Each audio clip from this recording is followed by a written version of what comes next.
Basically, I'd like to kick this video off by talking about the three groups that could loosely be associated with this anthology.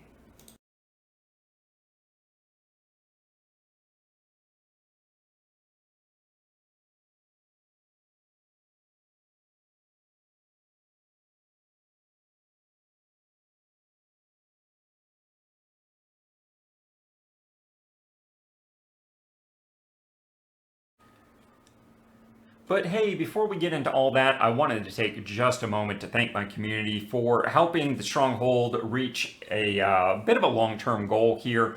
1,000 subscribers on the YouTube channel. Definitely a tremendous thing. Thank you for all the views, all the subs, all the likes, all the comments, and just generally being a very supportive community. It means so much more than you'll ever know. And hey, what do you do when you reach a goal? You set a new one. So moving forward, my main talking point goal is going to be to reach just 50 followers over on Twitch. And frankly, we're already about halfway there, so this one should be really, really easy. If you're not already following me on Twitch, please consider doing so. And that always gives you kind of a sneak peek of some of the live play content, things like that. And of course, the support continues to help the community grow. And I'll be thinking up a giveaway to do once we get there. Probably not a whole account this time around, but hey, that's okay. Now, what were we talking about? Oh yeah, right.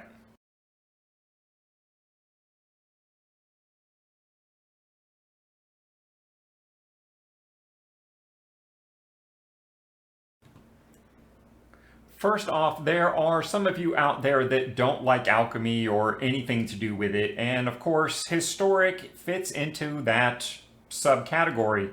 So, if you don't like alchemy based cards, you don't want anything to do with it, you are going to want to basically skip this entire anthology because, well, the only place it can be played is historic and historic based formats or direct challenge. And, well, you're going to encounter a lot of alchemy based cards there, and you might just be happy you're skipping it.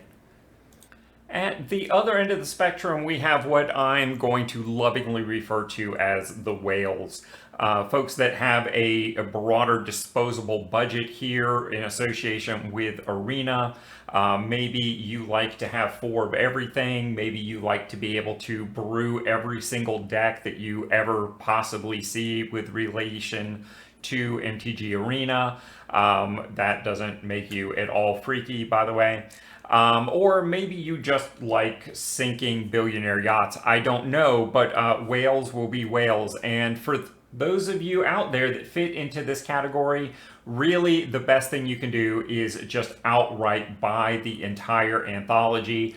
Unlike the Explorer version that I talk about in another video, this one pretty much every card is going to have a home. So if you fit one of those models, if you're a completionist, if you're a totality brewer, or you like to sink billionaire yachts, go for it. Buy this anthology. Starting the 18th through sometime in October, the anthology is going to be available for purchase for 4,000 gems or 2,500 gold. And for that, you get play sets of 5 commons, 5 uncommons, 9 rares, and 6 mythics. So it works out to about $1 a play set. And like I said, pretty much every card here is going to have some way to play it. It's going to find its way into decks, and there's really not any individual cards here that I think anyone in the whale group is going to ever regret having. Now, between the alchemy haters and the whale category, those two extremes, is just a group I'm going to refer to as everyone else. People who see value in being able to play at some level in every single format, who realizes that historic is not just about alchemy-based, digital-based cards, that it is also home of a lot of interesting formats like Historic Brawl, Historic Pauper, Historic Artisan, and is going to be featured as such very often as part of the midweek Magic events and to that degree has a certain significance and importance for every single member of our community. And for these middle ground folks, I really wanted to go through and basically go through card by card with a few exceptions. One of those exceptions is going to be the Titan Cycle. They're all 6 mana, they're all 6/6, they're all giant creatures, they're all mythic rares. And for the most part, they're all really good in any deck because they do a very on color thing. For instance, Sun Titan, whenever it ETBs or attacks, you may return target permanent card with mana value 3 or less from the graveyard to your battlefield. Very repeatable. Almost all of these look really good in a blink or aggro style deck. I'm probably not going to go into every single one just to save time. But particularly if you're a Historic Brawl, having one copy of all of the Titans is going to be really, really good because you're going to play those cards very often.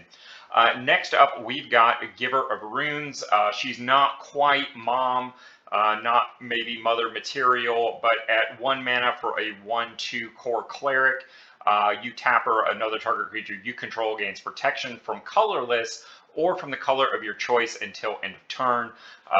Really good stuff. This is the kind of card that's going to see quite a lot of play.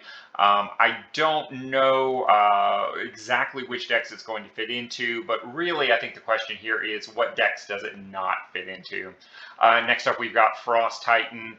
Our first common in Repeal, return target non-land permanent with mana value X to its owner's hand and draw a card.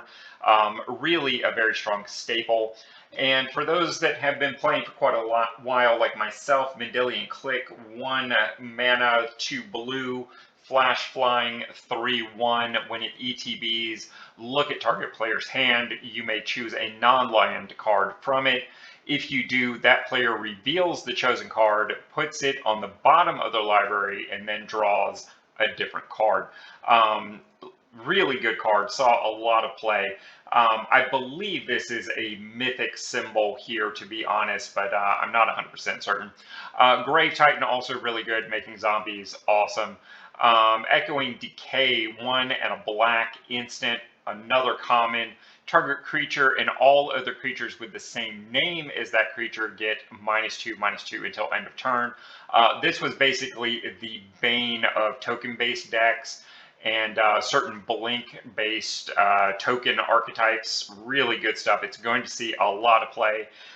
Maybe more of a sideboard card, but still quite good. And depending upon where the meta is, it has real main deck potential. Both as spot removal or potentially pseudo board wipe.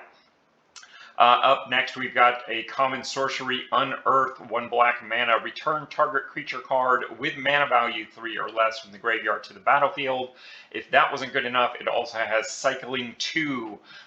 So if you draw it and don't have a valid target, you can always pitch it away for 2 mana and draw another card. Pretty darn good, particularly in those reanimator strategies. Up next, we've got a 2 mana rare, Bloodghast Vampire Spirit, 2/1. It can't block, but has haste as long as an opponent has 10 or less life.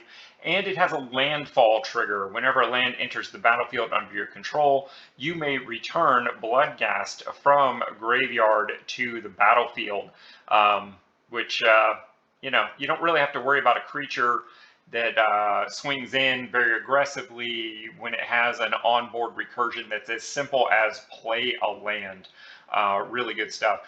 Next up, we got Inferno Titan, 3 damage divided as you choose among 1, 2, or 3 targets, and it's got a fire breathing effect. And an additional red card, full Tribal Flames, 1 and red sorcery. That's the only thing negative you could say about this. It is a domain effect. So when Tribal Flame deals X damage to any target, where X is the number of basic land types among lands you control. So for 2 mana, you can do up to 5 damage as an uncommon. Really, really good. Remember that domain effect. It's going to be important again here in just a moment. Primeval Titan, another really good one, allows you to ramp good stuff.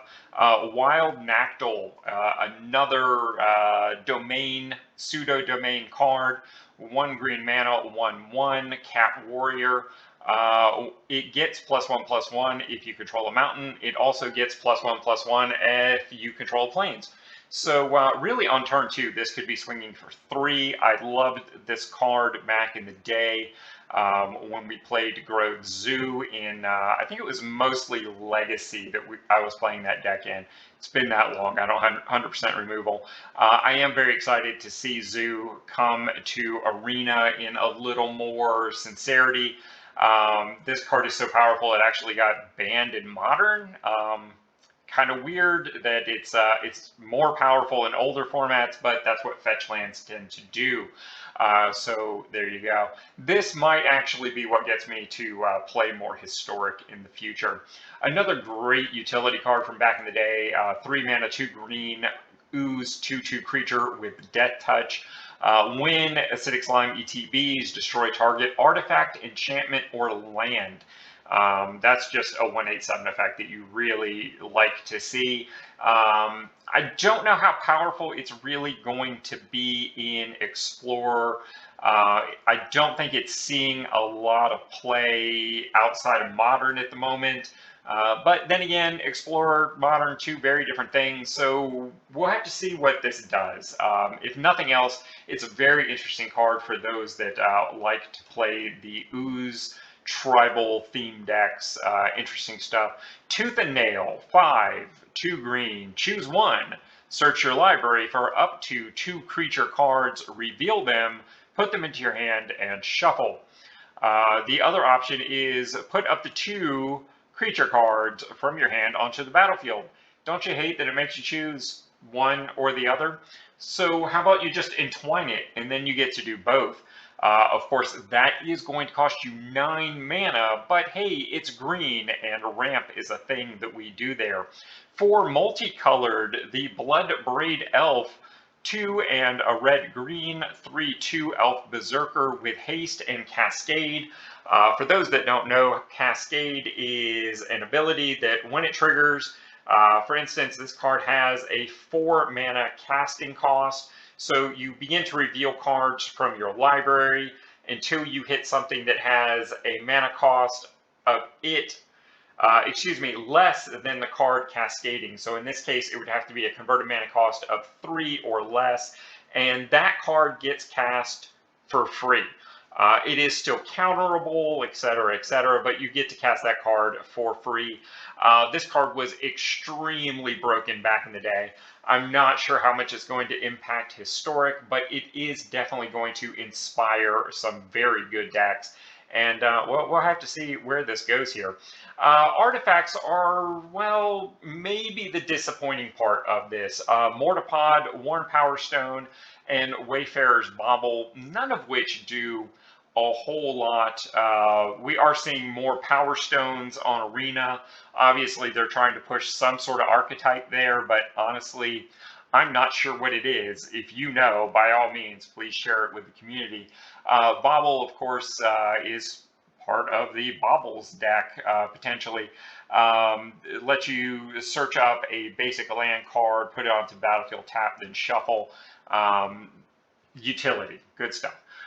Sword of Fire and Ice is the exciting artifact here. All the swords are amazing. If you are a Historic Brawl player, you're going to want this in your collection. Really good stuff. It actually will go into a deck, I believe, regardless of color status, because red and blue is not part of its color identity, just part of its text description. For here we got lands. We've got a complete cycle of rare enemy color pair draw lands. So when it comes into play untapped, you can tap it, pay a life, add either of its colors, or alternatively pay 1 and tap it to sacrifice the land itself in order to draw a card. I'm not really sure what they call this particular cycle, but for me, they're really very good in late game as a way to potentially draw an answer, etc. And that's really it there. We started with one cycle, we ended with another. All in all, I think the Historic Anthology has a lot more potential than the Explorer Anthology. And I think that is a more universal appeal, as it's excellent for brawl players, whether you just want to sink wildcards in for individual cards or play sets, or you have the resources and want to spring for the entire bundle. Hey, that's up to you. I'm not here to tell you the right way to play your game, because everybody plays different. And folks, before you go, make sure you've subscribed to the channel so you don't miss out on a thing. Because I know I can't change the Magic economy all by myself, but I think we can.